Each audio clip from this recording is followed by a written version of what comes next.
What do I want to see in the Middle East? The answer is very simple for me: a social reform. Because I think, okay, the problem is with our political governments, and with our foreign and foreign and internal policies, etc., etc.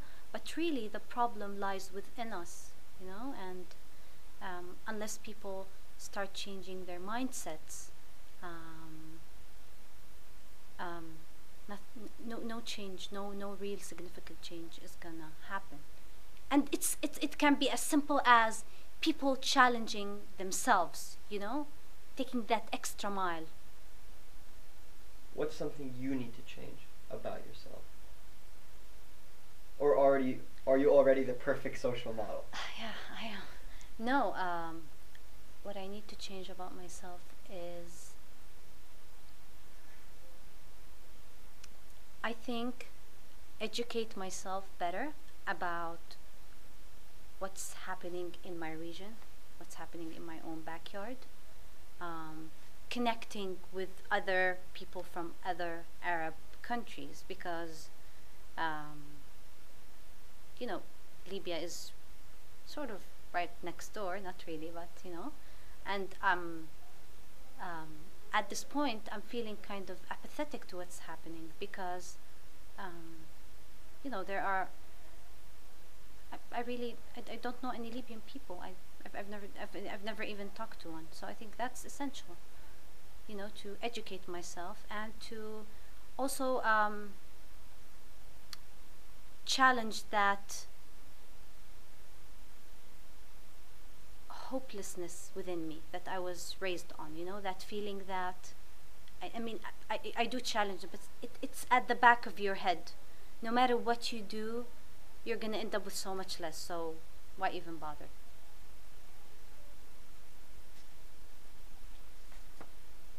All right. The question you skipped that you should have asked me. What role do you want the West, Europe, America, an outsider to play? And let's not be general. Do you think there's anything an outside player could do right now to help you in Jordan? Is there anything you want someone on the outside to do to help your situation in Jordan? You know what I want? I think I want this to be an opportunity for many Western countries to question their own governments, their own democracy. And I think that is to a certain extent happening, but I think that will eventually help us all grow as people. And basically, to just encourage people to move forward, and to really educate themselves. I mean, I know there's a lot of talk in many Western countries about the role of the Islamic Brotherhood and what will happen if they step in and take a significant role. But I wish they could take that conversation to a much deeper level, because I think this is an opportunity for us to grow as people all over. Okay, so let's say for the West, having this fear of the Muslim Brotherhood taking control, let's just say for now that it's an overreaction.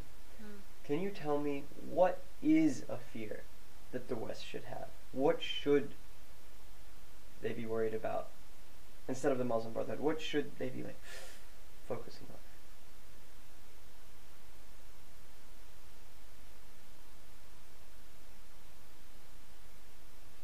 What should they be focusing on right now?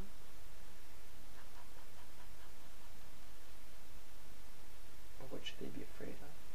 Really afraid.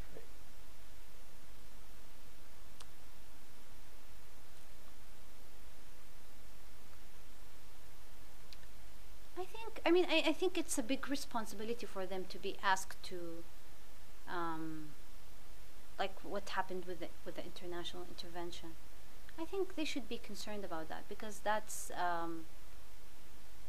draining their own resources. So, the possibility of another Iraq or Afghanistan example to happen. I'm not sure, Sarah Hamad. I don't know. I don't know how to answer that question. What are you afraid of then? Let's say the West, they should fear the possibility of another Iraq war. Yeah. What are you afraid of? I'm afraid that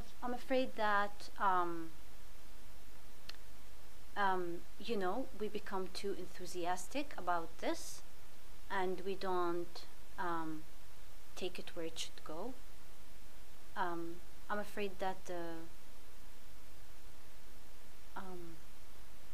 maybe I don't trust the majority. I think the majority is often at times flawed, and I'm afraid all these efforts, all the people who died for this, and we end up with nothing. This could open the door for our little problems and differences to sort of erupt and manifest. But most importantly, I'm afraid that this focus on what's happening in these Arab countries would let us forget the other as important, if not important, things happening in the world. And I feel like people are becoming, exhausted with that, that Middle East dialogue.